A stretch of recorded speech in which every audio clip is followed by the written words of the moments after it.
If somebody asks you a question, what could be more valuable to them than answering their question? Helping them discover why they're asking the question. Let's Play Soccer owns and operates indoor soccer facilities all across the United States. Our mission is to unite people for the love of the beautiful game. I haven't always been a good question asker. I've been more focused on getting the job done, and I thought I knew the best way to get the job done, so I would just tell people what to do. I was making assumptions in every part of my life. I met George in 2015 when he joined my C12 Forum, and one of George's first to-dos was to memorize scripture. Our C12 chair said, you and George should work together and memorize Bible scripture.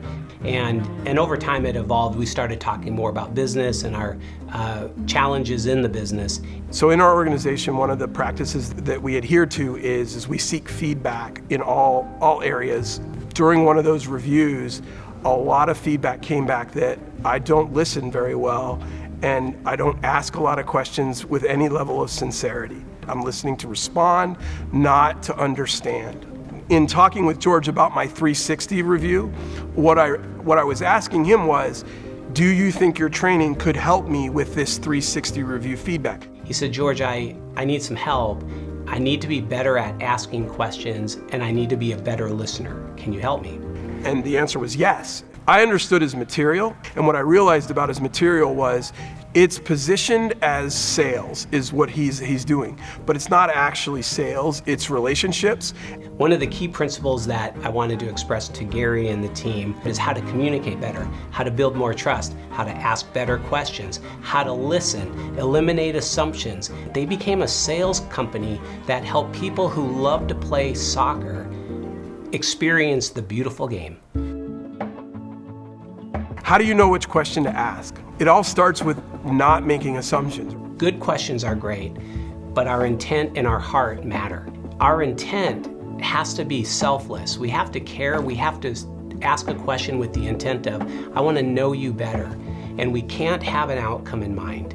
As soon as we have a desired outcome, like I want you to say this and I want you to do this, we've tainted the question. The place that I actually first saw fruit was in my home. My wife asked me questions all the time, and I had this kind of aha moment in the middle of George's training. My wife had asked me a question, and I was getting ready to give her an answer, and I realized I'm making an assumption here because of the training. I'd been aware. I'm like, I'm making an assumption here, and I don't really know why my wife is asking me this question. So I pivoted, and I asked her, in a nice way, like, hey, do you mind if I ask you? I'm curious as to why you're asking me this question. And her answer changed the way I was going to originally answer. And that was it right there. That was the moment that I realized, man, I do this in all parts of my life, and this is going to make a transformative difference in the way that I ask questions. Most people are bad listeners. They just hear what they want to hear. And so a next level of listening is active listening, and then the highest level is empathetic listening, where you put yourself in the shoes of another. So what we discovered was our managers were listening to their employees and asking better questions, seeking to understand why did they do it that way. And what they discovered was it was just a bad communication, as opposed to just punishing them for, doing it wrong. Jesus modeled curiosity. If you notice, Jesus answered very few questions directly. Most of the time he answered questions by asking questions. It wasn't important for him to hear the answer. What was more important was we, man, had to think. Think about the question and think about the answer. That was the greater, because that's more valuable. How do I know this training is working? Well, let's look at sales. We shut down 4 stores, and we actually had a record year in the history of the company. Gary embodies curiosity today, and when someone brings an issue to him, his first disposition and response is he'll ask a question, and that's embodying curiosity. I love that.